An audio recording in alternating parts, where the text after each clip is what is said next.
নদিয়ার কালীনারায়ণপুর পাহাড়পুর পঞ্চায়েতে এলাকাতে এবার আরও একটি সিএএ ক্যাম্পের উদ্বোধন করলেন রানাঘাট উত্তর পশ্চিমের বিজেপি বিধায়ক পার্থসারথী চ্যাটার্জি। এই নিয়ে এই এলাকাতেই অর্থাৎ তার বিধানসভা এলাকা এবং সংসদ এরিয়াতে টোটাল প্রায় 25টিরও বেশি সিএএ ক্যাম্পের উদ্বোধন করা হয়েছে বা কাজ চলছে।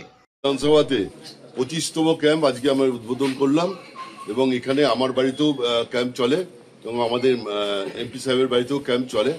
কিন্তু এই ক্যাম্পটার উদ্বোধন করার একটাই উদ্দেশ্য হচ্ছে এই এলাকা মতুয়া সম্প্রদায়ের মানুষের অধ্যুষিত এলাকা। মতুয়া সম্প্রদায়ের মানুষ যারা ওপার বাংলা থেকে এসে তাদের যে অধিকার, সেই অধিকার তারা পাচ্ছিল না।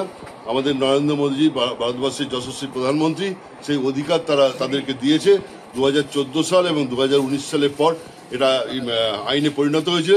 কিন্তু তারপরেও 2025 সালে এসে এটা আমরা ইমপ্লিমেন্ট হচ্ছে।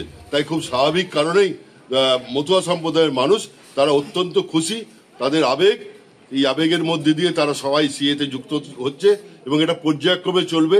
এই বিধানসভা ছাড়াও আমাদের নদিয়া দক্ষিণ সাংগঠনিক জেলা যে সমস্ত জায়গাতে মতুয়া সম্প্রদায়ের মানুষ আছে তারা সকলেই সিএর মধ্যে যুক্ত হবে।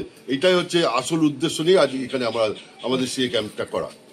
ইতিমধ্যে মতুয়াদেরকে সঙ্গে নিয়ে ডাঙ্কা পিটিয়ে নিশান উড়িয়ে এই সিএএ ক্যাম্পের উদ্বোধন করেছেন রানাঘাট উত্তর পশ্চিমের বিধায়ক পার্থসারথী চট্টোপাধ্যায়।